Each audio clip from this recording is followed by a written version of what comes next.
Rossiya O'zbekiston fuqarolarini mamlakatdan majburan chiqarib yubordi. Rossiya Ukrainadagi urushni yakunlash uchun eng muhim shartni aytdi. AQSh harbiy flotiliyasi Eron tomonga yo'l oldi. Elon Musk Amerikaning siyosatiga qaytmoqda. Bularning barchasini video davomida to'liq yoritib beramiz. Eng muhim va qiziqarli yangiliklar video davomida. Ukrainaga Donbassni sotish taklif qilinadimi? Aroqchi Zelenskiyga Eron Ukrainaga o'xshab chetdan yordam so'ramasligini aytdi. Aziz do'stlar, quyida shu haqda. Videoga like bosing va izohlarda fikrlaringizni yozib qoldiring.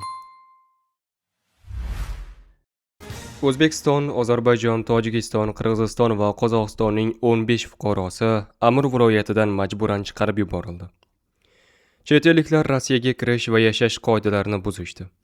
Ko'pchilik ishlash uchun kelgan, ammo mehnat shartnomalarini rasmiylashtirmagan. Vaqtinchalik yoki doimiy yashash uchun ruxsatnoma olmagan yoki ish ruxsatnomalarini yangilamagan. Shu sababli ushbu davlatlarning fuqarolari o'tkazilgan maxsus reyd tadbirida qo'lga olinib, Rossiyadan deportatsiya qilindi. Ukraina qurolli kuchlari Moskva va Kiyev o'rtasidagi mojaroni hal etish uchun Donbass hududini tark etishi lozim. Bu haqda 23-yanvar kuni Rossiya prezidenti matbuot kotibi Dmitriy Peskov jurnalistlar bilan o'tkazilgan navbatdagi brifingda ma'lum qildi. Rossiyaning pozitsiyasi ma'lum. Ukraina qurolli kuchlari Donbass hududini tark etishi kerak. Bu mojaroni tartibga solishning muhim shartlaridan biridir, degan Kreml vakili. Peskovning ta'kidlashicha, tinchlik muzokaralari doirasida kun tartibida qo'yayotgan boshqa masalalar ham mavjud. O'tgan yilning dekabr oyida Ukraina prezidenti Zelenskiy ham AQSh Donbassning Ukraina nazoratidagi qismidan o'z qo'shinlarini olib chiqishni Rossiya bilan tinchlik kelishuvining shartlaridan biri sifatida ilgari surayotganini aytgandi. Uning so'zlariga ko'ra, AQSh taklifiga binoan Rossiya qo'shinlari ham Donbassning ushbu qismiga kirmasligi kerak. Zelenskiy mazkur tashabbusni adolatsiz deb baholagan va Ukraina qo'shinlari chekingan taqdirda Rossiya qurolli kuchlari ham xuddi shunday qadam tashlashi lozimligini ta'kidlagan. Eslatib o'tamiz, o'tgan yilning oxirlarida Rossiya prezidenti Putin hali ham Ankorish sammitida kelishib olingan muayyan yon berishlarga tayyorligini aytgandi. Bu kelishuvdan Donbassdan Ukraina qo'shinlarini chiqib ketishi ham joy olgan.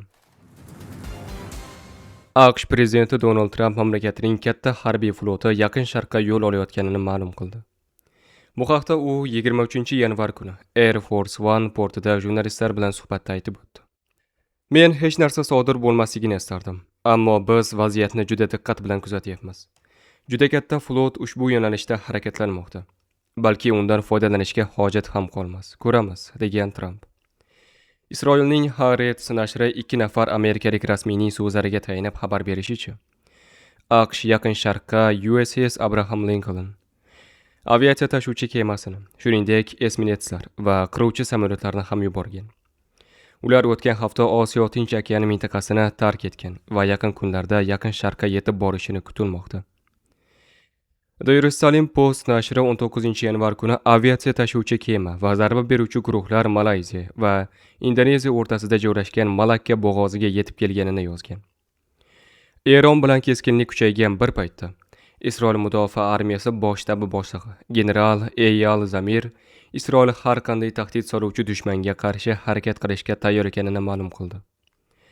Eron Islom inqilobi qo'riqchilari korpusi qo'mondoni general Muhammad Pakpur esa AQSh va Isroilni har qanday xatolarni chuqur o'ylab ko'rishga chaqirgan.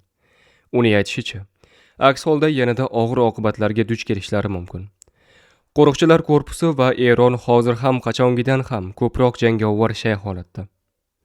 Biz oliy bosh qo'mondonning buyruq va ko'rsatmalarini bajarishga tayyormiz, degan Pakpur.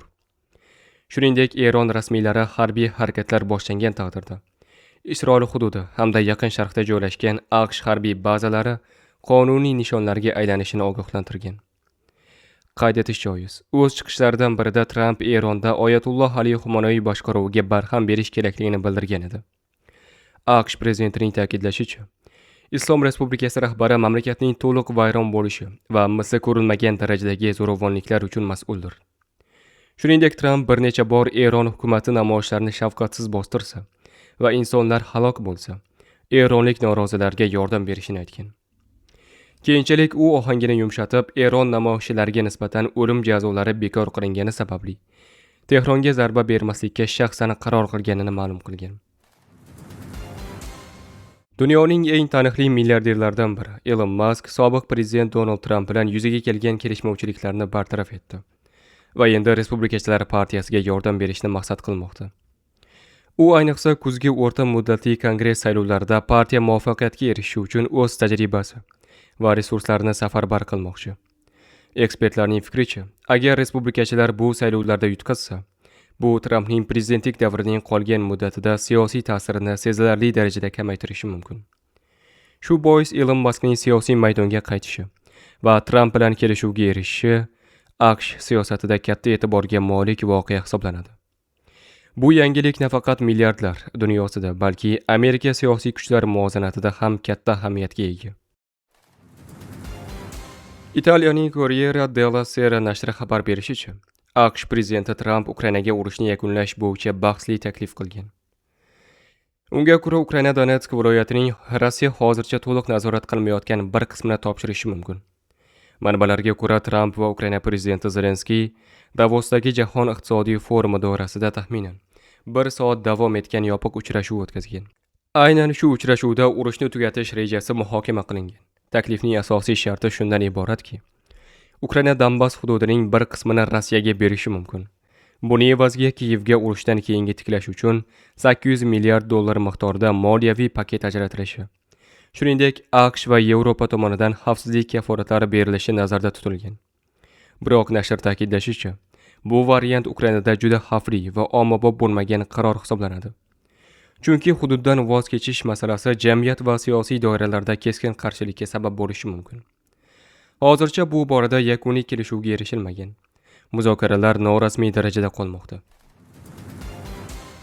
Eron Tashqi ishlar vazirligi rahbari Zelenskiyning Tehronga qarshi tajovuz chaqirig'iga shunday javob qaytardi. Eron Tashqi ishlar vaziri Abbos Araqchi Ukraina prezidenti Zelenskiyga murojaat qilib, mamlakati Ukraina kabi xorij harbiy yordamiga muhtoj emasligini va o'zi uchun o'zi harakat qila olishini aytgan. Janob Zelenskiy, dunyo allaqachon adashgan masxarabozlardan charchadi.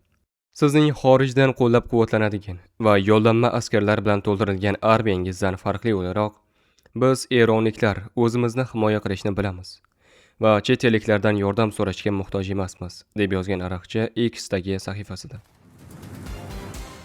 Rossiyaga ishlagan avstriyalik josus ushlandi. Avstriyaning sobiq maxsus xizmat xodimi Egisto O't ustidan Venada sud jarayoni boshlandi. Bu haqda BBC xabar berdi. O't Rossiya foydasiga josuslik qilganlikda gumon qilinmoqda. Sud jarayonining birinchi kunida prokuror O'tni yillar davomida Avstriya Respublikasi manfaatlariga zid ravishda Rossiya razvedkasini qo'llab kelgan deb ayblagan. O'tga davlatga xiyonat qilish, Avstriya xavfsizligiga tahdid yaratish, lavozim vakolatini suiiste'mol qilish, poraxo'rlik ayblovlari qo'yilgan. 2015-22 yillarda O't Avstriya va chet elda maxfiy ma'lumotlar to'plagan. Bu faoliyatini Wirecard kompaniyasi sobiq menejeri Yan Marsalek orqali amalga oshirgan. U 2020-yilda Rossiyaga qochgan va xalqaro qidiruvda bo'lgan. O't Yevropa bazalaridan ma'lumot to'plagan va Italiya hamda Buyuk Britaniyaga yordam so'rovlarini yuborgan. Uning qiziqish obyektlari Rossiyadan qochgan fuqarolar, jurnalistlar va sobiq razvedka xodimlari bo'lgan. Avstriya prokuraturasi ma'lumotlariga ko'ra, O't ma'lumotlarni Moskvaga Marsalek va Bolgariya fuqarosi orqali yuborgan. Bolgariyalik shaxs 2025-yilda Londonda Rossiya josuslik tarmog'i ishida sudlangan. O't bular uchun 80 ming yevrodan ortiq mablag' olgan. Ommaviy axborot vositalari xabariga ko'ra, tergovchilar O't bilan 2009-yilda Berlindagi parkda sobiq chechen komandiri Zelimxon Xangoshvilining Rossiya agenti Vadim Krasikov tomonidan o'ldirilishi orasidagi bog'lanishni aniqlovchi hujjat topgan. Prokuratura bu hujjatni Yevropada kelajakdagi muvaffaqiyatli qotilliklar bo'yicha qo'llanma deb atagan.